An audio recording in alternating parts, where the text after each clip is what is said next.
Welcome back to Monique and Friends, our stories unscripted.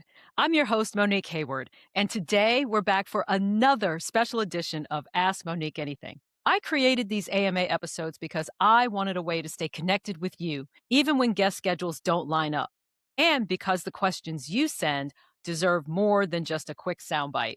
These are the conversations I wish more people had openly about career growth, entrepreneurship, leadership, and the decisions that we all make along the way. Today's questions are about intentionality, how we manage our time and energy, and how we build relationships that actually lead to meaningful opportunities. One question comes from an entrepreneur reflecting on habits that can quietly hold us back. The other is about networking, how to do it authentically without feeling transactional or performative. Let's get into it.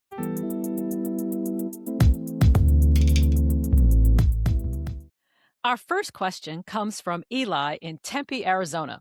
Looking back on your entrepreneurial journey, what is an action, habit, or way of thinking that you've realized is unproductive, but you still find yourself repeating? I really appreciate this question because it assumes something really important.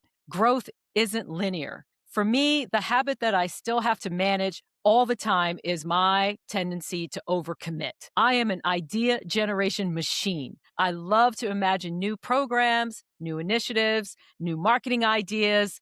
I am nonstop when it comes to generating all kinds of ideas for a whole lot of things.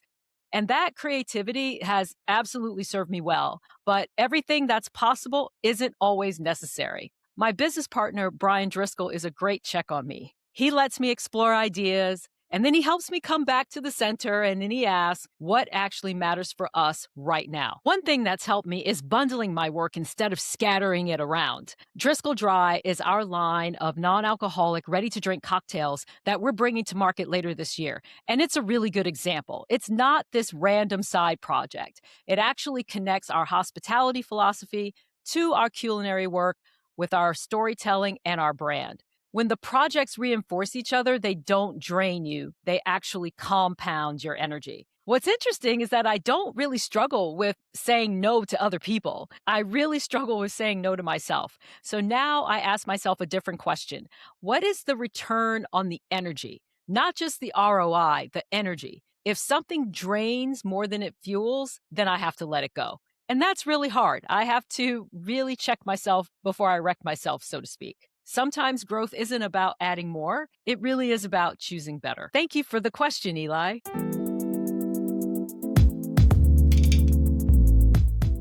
Our next question comes from Kurmi in Lahore, Pakistan. Wow, we really are reaching all around the world now, aren't we? What are your best tips for networking authentically and building genuine relationships that lead to real opportunities? The first thing I'll say is this: networking without a purpose is socializing. You have to be clear about why you're networking. Ask yourself, what do I want to accomplish through networking that supports my broader career or business goals? When you know the objective, your conversations become more intentional, and as a result, they come across as more authentic. Authentic networking also means you're not showing up as a taker. You're not asking, what can this person do for me right now? No. You're asking, how can we be useful to each other over time? Networks only work when they are nurtured, not harvested. Another misconception is that networking is always about meeting new people. Often, the most powerful opportunities come from people who are already in your orbit. Former colleagues, classmates, acquaintances, people who move from the background of your life into the foreground at the right moment. There are times when you will be meeting new people as you're building your network, and I have something that I call my 6-month rule. If I meet someone at a conference or an industry event or a social gathering and we exchange business cards and neither of us follows up within 6 months, I throw that card away. Because if there's been no contact in 6 months, usually one of 3 things has happened. Number 1, whatever opportunity existed is likely no longer relevant. Number 2, we probably weren't a good fit to start. Number 3, that person probably can't remember who I am or where we met. 6 months is plenty of time to decide whether a mutually beneficial relationship could grow.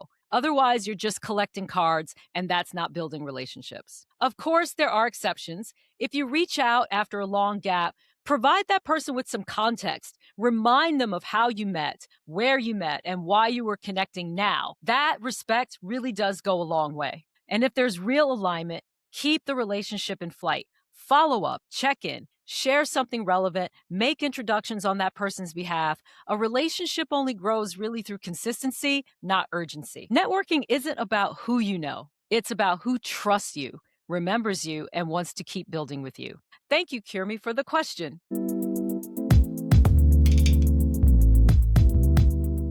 That wraps up this edition of Ask Monique Anything.